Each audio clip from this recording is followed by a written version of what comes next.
Hi students, welcome to Samachir Study YouTube channel. This video lesson is based on Tamil Nadu State Board New Syllabus Standard 9 Science subject. In Unit 4, the following topics are covered: effects of electric current, types of current AC and DC, dangers of electricity. Let us discuss about the effects of electric current. If electric current is passing through the conductor, it produces certain effects. அதாவது நம்ம electric current potential difference இதெல்லாம் previous வீடியோஸ்ல டீட்டெயிலாக discuss பண்ணியிருக்கிறோம். Electric current ஒரு conductor வழியா flow ஆகும்போது அதுல சம் எஃபெக்ட்ஸ் ப்ரொடியூஸ் ஆகும். அதைத்தான் எஃபெக்ட்ஸ்ன்னு சொல்றோம். இதோட மெயின் ரீசன் என்னன்னா எலக்ட்ரிக்கல் எனர்ஜி வேற ஒரு ஃபார்மா கன்வெர்ட் ஆகுது. Conversion of electrical energy into another form of energy. For example, it may be converted into heat energy, mechanical energy, magnetic energy or chemical energy. But in the 9th standard syllabus la மொத்தம் 3 effects டீடைலா கொடுத்திருக்காங்க. Heating effect, chemical effect and magnetic effect. ஒவ்வொண்ணா discuss பண்ணுவோம். Heating effect. இந்த heating effect நம்ம வீட்ல use பண்ற நிறைய appliancesல நம்ம பார்க்கலாம். For example, iron box, water heater, toaster, இந்த மாதிரி அப்ளையன்ஸ் எல்லாமே ஹீட்டிங் எஃபெக்ட் ஆஃப் எலக்ட்ரிக் கரண்ட்டை பேஸ் பண்ணி இருக்கும். இதில் மெயினாக இந்த ஹீட்டிங் எஃபெக்ட் ஜூல் ஹீட்டிங் அப்படிங்கிற நேம்ல சொல்லுவோம். இது ஜூலுங்கிறது ஒரு சயின்டிஸ்டோட name. The heat produced depends on the amount of resistance offered. Last வீடியோவில் ரெசிஸ்டன்ஸை பற்றி டீட்டெயிலாக எக்ஸ்பிளைன் பண்ணியிருந்தோம். இப்போ ஒரு வயர்ல எலக்ட்ரிசிட்டி ஃப்ளோ ஆகணும், எலக்ட்ரிக் கரண்ட் கண்டக்ட் ஆகணும் அப்படின்னு சொன்னா அதோட ரெசிஸ்டன்ஸ் லோவா இருக்கணும். பட் ஹீட்டிங் எஃபெக்ட் கொடுக்கணும்னு சொன்னா அந்த இடத்துல ரெசிஸ்டன்ஸ் ரொம்ப ஹையா இருக்கணும். அப்படி ரெசிஸ்டன்ஸ் ஹையா இருந்தாதான் அந்த இடத்துல என்ன ஆகும், நம்மளோட எலக்ட்ரிக் கரண்ட்ல உள்ள எனர்ஜி, எலக்ட்ரிக்கல் எனர்ஜி ஹீட் எனர்ஜியா கன்வெர்ட் ஆகும். What is the reason behind this? When electric current passes through a conductor, there will be friction between the moving electrons and the molecules of the conductor. இதுதான் reason. என்னன்னா electric current flow ஆகுதுன்னாலே electrons flow. இந்த electrons எது கூட collide ஆகும், already அந்த கண்டக்டர்ல இருக்கக்கூடிய molecules கூட இது மோதும், கொலைட் ஆகும். அப்படி ஆகும்போது தான் electrical energy is converted into heat energy.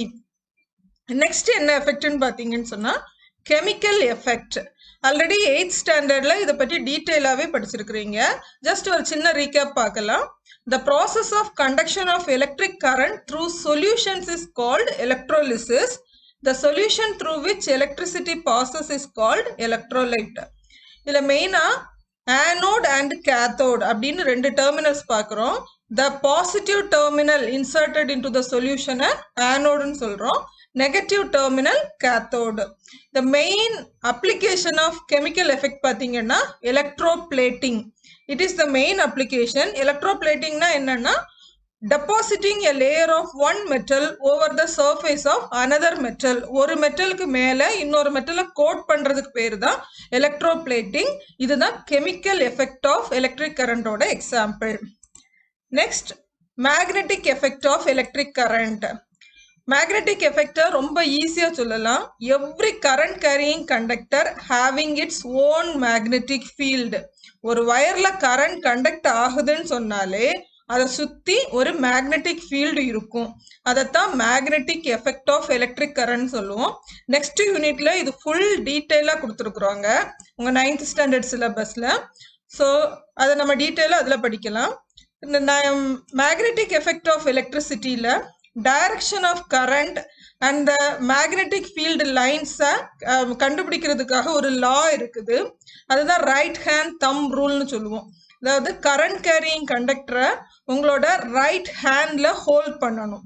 This is current carrying conductor. அதை ரைட் ஹேண்ட்ல நம்ம உண்மையிலேயே கரண்ட் கேரியிங் கண்டக்டரை பிடிக்காட்டாலும் ஒரு இமேஜின் பண்ணிக்கோங்க.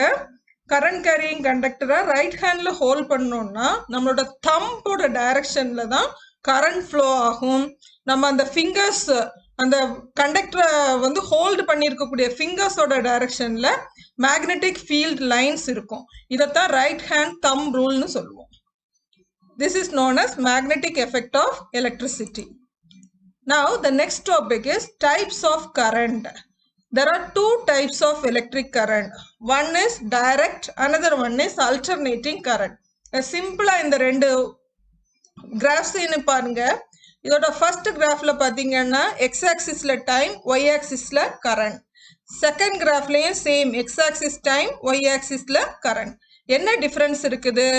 The direct current ஓட graphல time change ஆகும்போது magnitude constant இருக்குது. அதோட அளவு எவ்வளவு இருக்குதோ அதே இது constant இருக்குது. For example, இப்போ இந்த locationல உங்களோட magnitude வந்து ஒரு 2 amperes னு வச்சுப்போம். கரண்டோட magnitude 2 amperes அப்படின்னோம்னா டைம் எவ்வளவு ஆனாலும் 10 செகண்ட் ஆனாலும் 2 amperes தான், 20 செகண்ட் ஆனாலும் 2 amperes தான், கரண்ட் கான்ஸ்டண்டா இருந்துட்டு இருக்குது. பட் இந்த வேவ் ஃபார்ம்ல நீங்க பாருங்க, கரண்டோட வேல்யூ டைமுக்கு ஏத்த மாதிரி மாடிஃபை ஆகிக்கிட்டே வருதா, இதத்தான் அல்டர்னேட்டிங் கரண்ட் சொல்லுவோம். If the current varies its direction along with time and magnitude means it is known as alternating current. First இத மட்டும் ஞாபகம் வச்சுக்கோங்க. Direct currentல magnitude constant with respect to time. In alternating current the magnitude varies with respect to time. Now the direct current நம்ம என்ன சொல்லுவோம்னா unidirectional flow of electric charges. இதத்தான் direct current னு சொல்றோம். டைரக்ட் கரண்ட்டை எங்கே யூஸ் பண்ணுவோம்னா எலக்ட்ரோ பிளேட்டிங், எலக்ட்ரோ ரிஃபைனிங், இது எல்லாமே டைரக்ட் கரண்ட்ல மட்டும்தான் நம்மளால யூஸ் பண்ண முடியும். த பெஸ்ட் எக்ஸாம்பிள் என்னன்னு பார்த்தீங்கன்னு சொன்னால் battery. It is the source for direct current. And இன்னொரு மெயின் ஃபீச்சர் பார்த்தீங்கன்னா electricity can be stored only in the form of DC. இந்த டிசியில் தான் உங்களால எலக்ட்ரிசிட்டியை ஸ்டோர் பண்ண முடியும். வேற அல்டர்னேட்டிங் கரண்டால ஸ்டோர் பண்ண முடியாது. Next one alternating current. Already நான் சொன்னது மாதிரி magnitude varies with respect to time and the direction of current also varying. பார்த்தீங்களா, positive and negative. It is varying alternatively. So the alternating current varies sinusoidally with respect to time. இந்த வேரியேஷனை நம்ம ஒரு main டேர்ம்ல சொல்லுவோம், அதுக்கு பேரு frequency. ஃப்ரீக்வன்சியை பற்றி தெரிஞ்சுக்கிறதுக்காக நம்ம ஒரு டேர்ம் தெரியணும், சைக்கிள். இப்போ இந்த அல்டர்னேட்டிங் கரண்டோட வேவ் ஃபார்ம் பார்த்தோம்னா இதுல ஒரு பாசிட்டிவ் ஆஃப் சைக்கிள் வருதா, இதைத்தான் பாசிட்டிவ் ஹாஃப் சைக்கிள்னு சொல்லுவோம். பாசிட்டிவ், இது வந்து நெகட்டிவ் ஹாஃப் சைக்கிள். ஸோ ஒரு பாசிட்டிவ் ஆஃப் சைக்கிளும் ஒரு நெகட்டிவ் ஆஃப் சைக்கிளும் சேர்ந்தது தான் ஒன் சைக்கிள். ஸோ இந்த வேவ் ஃபார்ம் பார்த்தீங்கன்னா இதுதான் one cycle, one positive plus one negative. இத மாதிரி எத்தனை சைக்கிள்ஸ் வேணுனாலும் இருக்கலாம். Okay, now the definition of frequency பார்ப்போம். ஃப்ரீக்வன்சினா number of cycles completed in 1 second. That means cycles per second, அதைத்தான் ஃப்ரீக்வன்சின்னு சொல்லுவோம். Number of cycles completed in 1 second, அதுதான் ஃப்ரீக்வன்சி. அதை இன்னொரு டேர்ம்ல நம்ம சொல்லுவோம் ஹெர்ட்ஸ். ஃப்ரீக்வன்சியோட யூனிட் வந்து ஹெர்ட்ஸ்.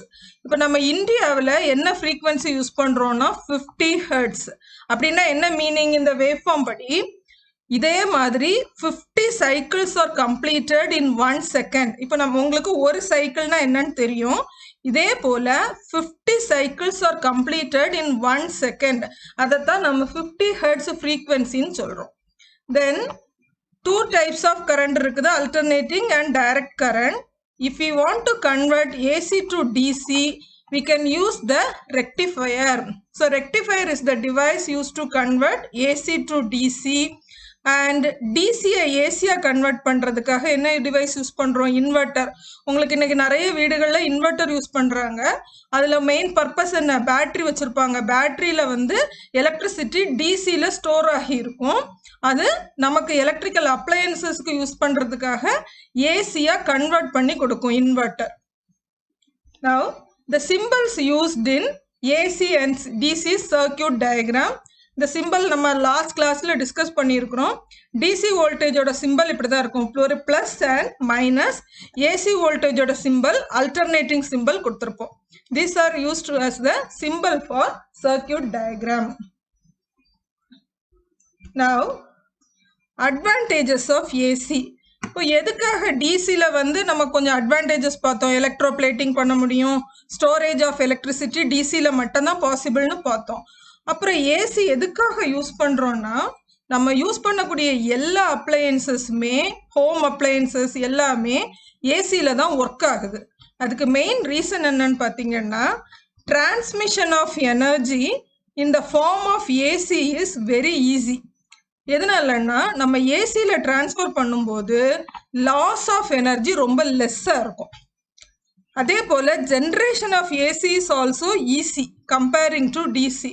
இந்த ரெண்டு ரீசன்னால தான் நம்ம ஏசியை ப்ரிஃபர் பண்ணுறோம். டிசியை விட ஏசியை ப்ரிஃபர் பண்ணுவோம். And AC can be carried over long distances. இப்போ நீங்கள் வெளியில் வந்து லைன்ஸ் பார்த்துருப்பீங்க. ஒரு ஹைவேலெல்லாம் நீங்கள் ட்ராவல் பண்ணும்போது சைடில் எலக்ட்ரிசிட்டி பாஸ் ஆகக்கூடிய டவர்ஸ் பார்த்துருப்பீங்க. அது எல்லாமே திஸ் டிரான்ஸ்மிஷன் லைன்ஸில் ஏசிங்கிற ஃபார்மில் தான் எலக்ட்ரிசிட்டி ட்ரான்ஸ்ஃபர் ஆகும். டிசியில் நம்ம லாங் டிஸ்டன்ஸில் ட்ரான்ஸ்ஃபர் பண்ண மாட்டோம். தென் இன்னொரு இம்பார்ட்டன்ட் யூஸ் என்னென்னா, AC can be easily converted into DC. எப்படி கன்வெர்ட் பண்ணுவோம்? ரெக்டிஃபையர் யூஸ் பண்ணி ஏசியை டிசியாக கன்வெர்ட் பண்ண முடியும். Then important use of AC is electro magnetic induction. நம்ம யூஸ் பண்ணக்கூடிய மோட்டார், ஜென்ரேட்டர்ஸ் எல்லாமே இந்த எலக்ட்ரோ மேக்னெட்டிக் இண்டக்ஷன்ங்கிற கான்செப்டை பேஸ் பண்ணி தான் இருக்குது. இந்த எலக்ட்ரோ மேக்னெட்டிக் இண்டக்ஷனோட மெயின் பர்பஸை ஏசி இருந்தால் மட்டும்தான் இங்கே எலக்ட்ரோ மேக்னெட்டிக் இண்டக்ஷன் இருக்க முடியும். டிசியில் no induction. So these are the advantages of alternating current. Next dangers of electricity பார்ப்போம். We know that human body is the best conductor of electricity. நார்மலாக ட்ரை ஹியூமன் பாடியில் 100,000 ohm resistance இருக்கும். But due to the presence of water in our body, the resistance is reduced to few hundred ohms. So our human body is the normally good conductor of electricity. So electricity use பண்ணும்போது ரொம்ப கேர்ஃபுல்லாக இருக்கணும். Damaged insulation, வயரில் insulation damage ஆகிருந்துச்சுன்னா அதை use பண்ணக்கூடாது. பேர் ஹேண்ட்ஸில் wires ஒரு நாளுமே touch பண்ணக்கூடாது. தென் பவர் சாக்கெட்ஸ் ஓவர்லோட் பண்ணக்கூடாது. Inappropriate uses of electrical appliances இருக்கக்கூடாது. அதே மாதிரி அந்த யூஸ் பண்ணக்கூடிய என்விரான்மெண்ட்டில் ஈரப்பதம் இல்லாமல், மாய்ஸ்சர் அண்ட் டேம்ப்னஸ் எதுவுமே இல்லாமல் பார்த்துக்கணும். சில்ட்ரன்ஸுக்கு எலக்ட்ரிசிட்டியோட இம்பார்ட்டன்ஸ் தெரியாது. அதை அவங்க வந்து ரொம்ப சேஃபாக ஹேண்டில் பண்ண மாட்டாங்க. அதனால always it should be beyond the reach of children. இப்போ எலக்ட்ரிசிட்டி யூஸ் பண்ணும்போது we must take some precautions. என்னன்னு பார்த்தீங்கன்னா, always use some safety gloves and stand on insulating stool or use rubber slippers. நீங்கள் பார்த்தீங்கன்னா electricians வந்து இந்த எலக்ட்ரிசிட்டியில் ஏதாவது work பண்ணணும், வயர்ஸில் ஒர்க் பண்ணணும்னு சொன்னால் மெயினாக இந்த rubber slippers and safety gloves, insulating tool எல்லாமே யூஸ் பண்ணுவாங்க. And always keep the place where you are using electricity is out of moisture. ஈரப்பதம் இல்லாமல் ரொம்ப பார்த்துக்கணும். ஏன்னா நமக்கு தெரியும் வெட்னஸ் வந்து எலக்ட்ரிசிட்டியை ஈஸியாக கண்டக்ட் பண்ணும். So it will lead to leakage of electric current. So எந்த இடத்துலையுமே எலக்ட்ரிக் கரண்ட் லீக்கேஜ் இல்லாமல் பார்த்துக்கணும். Okay students, so far we discussed about the effects of electric current, heating effect, magnetic effect, chemical effect பார்த்தோம். Then different types of currents AC and DC அதை டீட்டெயிலாக discuss பண்ணியிருக்கிறோம். And the dangers and precautions to be taken பார்த்துருக்கிறோம். Thank you so much for watching. If you like this video, please subscribe and share it to your friends. Thank you.